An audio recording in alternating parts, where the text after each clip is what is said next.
E agora a gente vai para a equação geral da reta, é a última parte dessa matéria. Na verdade, o procedimento para se fazer é o mesmo, a diferença é só na organização no final, tá?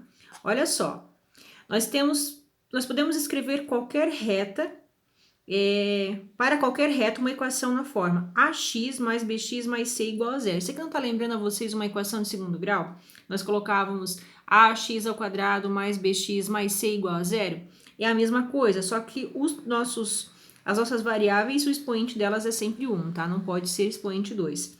Então, nós temos que ter sempre a, b e c, os coeficientes, e o a e o b não nulos simultaneamente. Ou seja, se não tiver o x ou o y valendo termos diferentes de zero, nós não temos uma equação da reta, tá? É isso que isso significa.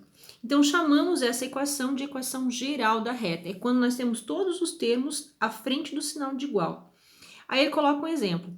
A reta que passa pelos pontos A, menos 1 e 3 e B, 2 e menos 3, por exemplo, tem a seguinte equação geral. Primeiro, eu vou escolher sempre o ponto A para ficar mais tranquilo da gente estar respondendo e aí até nas correções para ficar tudo igual, tá? Então, quando eu for colocar na nossa reta, eu tenho aqui o nosso ponto A. Aí, beleza. Quem era o meu Y? Era 3. Quem era o meu X? Era menos 1. Mas eu tinha o coeficiente angular? Não tinha. Como é que eu faço para calcular o coeficiente angular? A gente aprendeu na aula passada, ó. Coloca lá. Primeiro, o Y é menos 3, menos da fórmula o outro Y, que é menos 3. Aí, o x é 2, menos da fórmula, menos 1. Devo 3, devo 6. Menos com menos, mais. 2 mais 1, 3. Então, devo 6, tenho 3, 6 dividido para 3 é 2. E menos com mais ficou menos 2. Achei o nosso coeficiente angular, coloque ele na fórmula. Vamos fazer o nosso chuveirinho. 2 vezes x menos 2x. Menos com menos, mais. Menos com mais, menos. 2 vezes o 1, 2. Aqui é o segredo agora. Se eu quisesse a equação reduzida, eu ia pegar esse 3, negativo, ia passar ele para o outro lado, positivo, e ia juntar com esse 2. Na equação geral, eu vou fazer o contrário. Vou trazer tudo para o primeiro membro. Então, na ordem, sempre primeiro x, depois o y e depois os números sozinhos, tá? Então, o meu 2x era negativo, passou positivo. O y já estava aqui, menos 3 com mais 2 ficou menos 1. Dessa forma, a gente escreve a equação geral da reta. Tem outra forma também da gente descobrir a equação geral da reta que eu quero mostrar para vocês, que a gente já trabalhou e a gente já sabe como fazer. Só vou focar aqui direitinho.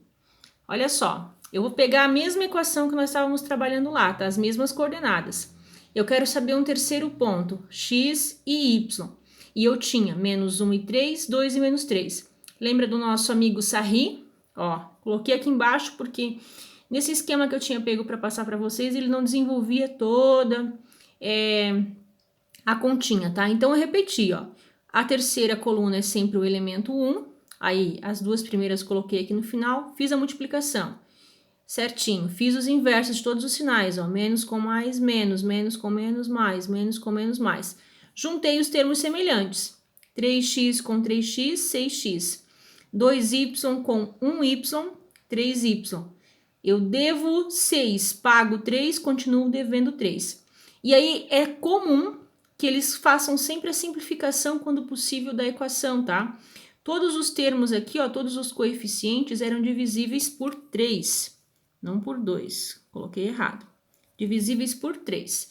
Aí, 6 dividido para 3 ficaria 2. 3 dividido para 3 ficaria 1. E 3 dividido para 3 ficaria menos 1, tá? Então, dessa forma, a equação geral da reta é 2x mais y menos 1, que foi o mesmo resultado que a gente tinha encontrado lá do outro lado.